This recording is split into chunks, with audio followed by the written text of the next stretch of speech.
విశాఖపట్నం అత్యంత వేగంగా విస్తరిస్తున్నటువంటి real estate మార్కెట్లలో ఒకటిగా చెప్పవచ్చు. అవశేష ఆంధ్రప్రదేశ్లో అతిపెద్ద నగరంగా విశాఖపట్నం పేరు సంపాదించుకుంది. అతిపెద్ద నగరంగా పేరు సంపాదించుకోవడానికి ప్రధాన కారణం ఇక్కడి కాస్మోపాలిటన్ కల్చర్ అని చెప్పవచ్చు.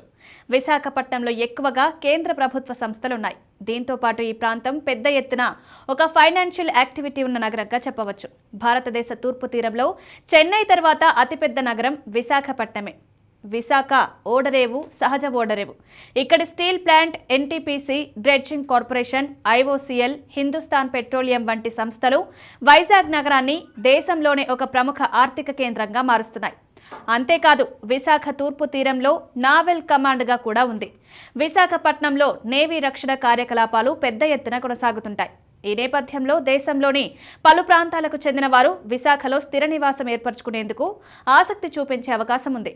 ఈ కారణంగానే విశాఖపట్నంలో పెద్ద ఎత్తున రియల్ ఎస్టేట్ రంగం అభివృద్ధి జరుగుతుంది. ఆంధ్రప్రదేశ్ విభజన తర్వాత హైదరాబాద్ నగరం తెలంగాణ రాష్ట్రానికి రాజధానిగా మిగిలిపోయింది. ఈ నేపథ్యంలో అవశేష ఆంధ్రప్రదేశ్ రాష్ట్రానికి విశాఖపట్నంని అభివృద్ధి చేయడం అనేది తక్షణ అవసరంగా మారిందని చెప్పవచ్చు. ఎందుకంటే విశాఖ నగరం రెవెన్యూ జనరేషన్ చేసే అవకాశం ఉన్నటువంటి పట్టణం. ముఖ్యంగా ఐటీ రంగం, లాజిస్టిక్స్ రంగం కలగలిపిన అభివృద్ధి ఈ ప్రాంతంలో చేసే అవకాశం ఉంది. తూర్పు తీరానికి అతిపెద్ద లాజిస్టిక్స్ హబ్గా విశాఖపట్నం పేరు ఉంది. ఈ నేపథ్యంలో విశాఖ నగరం అభివృద్ధి చెందడానికి అన్ని రకాలుగా ఆస్కారం ఉందని చెప్పవచ్చు. అయితే విశాఖపట్నం గ్రేటర్ విశాఖపట్నంగా మారిన తర్వాత చుట్టుపక్కలున్న మున్సిపాలిటీలు, పల్లెటూర్లు సైతం అభివృద్ధి బాట పట్టాయి. అంతర్భాగంగా మారినటువంటి అనకాపల్లి పట్టణం అత్యంత వేగంగా అభివృద్ధి జరుగుతుందని చెప్పవచ్చు.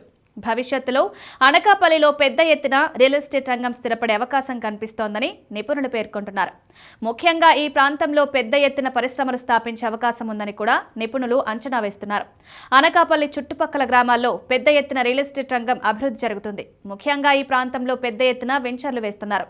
ప్రస్తుతం భూముల రేట్లు ఇతర ప్రాంతాలతో పోల్చి చూస్తే తక్కువనే ఉన్నాయని నిపుణులు పేర్కొంటున్నారు. అయితే భవిష్యత్తులో మాత్రం చక్కటి విలువ వచ్చే అవకాశం ఉందని నిపుణులు పేర్కొంటున్నారు.